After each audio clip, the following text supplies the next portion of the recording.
सचिन सध्या मसाजोगमध्ये आहेत, आपण थेट त्यांच्याशी बोलूया. सचिन, मसाजोगमध्ये सध्या काय नेमकं घडतंय? आता नेमकं ग्रामस्थांचं काय म्हणणं आहे या सगळ्या संदर्भात? अगदी थोड्या वेळात धनंजय मुंडेंचा राजीनामा होणार आहे, ते सुपूर्द करणार आहेत राजीनामा.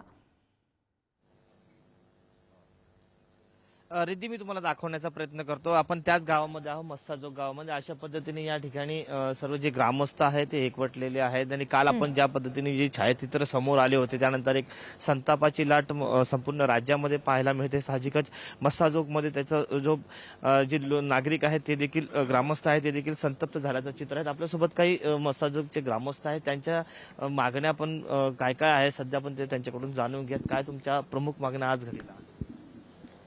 आमच्या अशा प्रमुख मागण्यात ह्या काल जे फोटो व्हायरल झालेत त्यांना डायरेक्ट चौकामध्ये आणून बाहेर देशामध्ये एवढाच खड्डा करून पुरतेत आणि अख्ख्या गावाने येऊन थुकतेत, दगड घालतात. त्यांना तशी क्रूर हत्यानं मारायला पाहिजे त्या माधवचोदांना. पहिल्यांदा शिवी दिलो ह्याच्यावर. काय सांगा, एक संतापाची लाट आहे काल. ज्या पद्धतीने आमच्या सरपंचाला मारले त्याच पद्धतीने त्यांना मारलं पाहिजे. आणि त्यांना जर नाही की ह्यात 8-10 दिवसात जर नियोजन लावलं तर आम्ही जेलमध्ये घुसायची तयारी आम्ही ठेवलेली आहे. काय बोलाल तुम्ही? कुठेतरी एक संताप आहे आणि एक चीड निर्माण झालेली आहे. ही घटना अगर हत्या ही राजकीय वरदहस्तामुळे झालेली आणि विटंबना सुद्धा राजकीय वरदहस्तामुळे झालेली.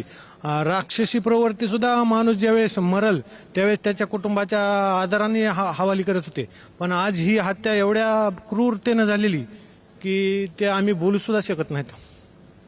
रिती, आपण पाहिलं की रस्त्यावरती त्यांना फाशी दिली पाहिजे, त्यांची देखील त्याच क्रूर पद्धतीने त्यांना शिक्षा दिली पाहिजे आणि अशा पद्धतीची मागणी या ग्रामस्थांची आहे. जी, आता तुमच्या मागे सचिन जसे ग्रामस्थ उभे आहेत, धनंजय देशमुख सुद्धा तिथेच आहेत का? बाकी कुटुंबीय नेमके कुठे आहेत? त्याबाबत नेमकं काय आणखी सांगता येईल? धनंजय देशमुख देखील याच ठिकाणी आहेत. मी तुम्हाला दाखवण्याचा प्रयत्न करतो की त्या ठिकाणी धनंजय देशमुख आत्ताच त्यांनी पुढारी न्यूजला प्रतिक्रिया देताना त्यांनी देखील असं सांगितलेलं आहे की आता आमचा जो बांध आहे तो फुटू नये, त्यामुळे सरकारने आता तातडीने कारवाई करण्याची गरज आहे, तातडीने शिक्षा देण्याची गरज आहे. फक्त राजीनामाच नव्हे, संपूर्ण सरकारने आतापर्यंत जे काही उशीर केलेला आहे, खरं तर हा उशीर आहे. सरकार आता कुठली वाट पाहता, आमच्या मरणाची वाट पाहत आहे का, असा संतप्त सवाल देखील त्यांनी उपस्थित केला आहे. आणि मुख्यमंत्र्यांकडे साकडं देखील घातलं. तातडीने या सर्व आरोपींना फाशी झाली पाहिजे अशा पद्धतीची मागणी त्यांनी केलेली आहे. या ठिकाणी धनंजय देशमुख बसलेले आहेत, मात्र त्यांनी असा देखील इशारा दिला आहे की जर आमच्या मागण्या पूर्ण झाल्या नाही तर अधिवेशन सुरू आहे, अधिवेशन ज्या ठिकाणी सुरू आहे त्या ठिकाणी सत्ताधाऱ्यांना जाऊन आम्ही जाब विचारू, अशा पद्धतीचं देखील त्यांनी प्रतिक्रिया दिलेली आहे. अजूनही काही गावकरी आहेत, त्यांच्या काय भूमिका आहेत, आपण त्यांच्याकडून त्यांचं सध्या मागणी काय ते आपण जाणून घेऊयात. काय तुम्ही सांगाल, तुम्ही आज घडलं तुमची काय प्रमुख मागणी? ह्या राक्षसी प्रवृत्तीच्या लोकांसाठी जसं विदेशामध्ये उत्तर कोरियामध्ये जसं शिक्षा दिली जाते अशा पद्धतीची ह्या लोकांना शिक्षा दिली पाहिजे. अख्खा महाराष्ट्र हळहळतोय ते फोटो बघून. आणि परत काही लोक त्या पदाला चिटकून बसलेत.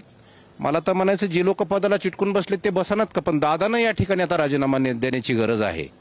कारण की तेच प्रमुख आहेत त्या पक्षाचे. त्या आज उपमुख्यमंत्री म्हणून आहे तर दादांना आता राजीनामा द्यावा आणि तरच ती जबाबदारी स्वीकारली पाहिजे. नैतिक जबाबदारी घेऊन दादांनी राजीनामा दिला पाहिजे. बाबा, तुमच्या गावातल्या सरपंचांची क्रूरपणे हत्या झालेली आहे. काल फोटो समोर आल्यानंतर हळहळ व्यक्त केली जाते, राज्यभरात संताप आहे. खरं वास्तविक जे पोलीसची टीम राहिलेली सहआरोपी होण्याची, ती लोक सहआरोपी झाले पाहिजे. त्यांच्यावरच सगळं अवलंबून आहे. त्यांच्यामुळेच हत्या झाली. त्यांनी जर वेळेला जर गुन्हा नोंद केला असता पहिला अॅट्रॉसिटीचा आणि ह्याचा खंडणीचा, तर हा प्रकार झाला नसता.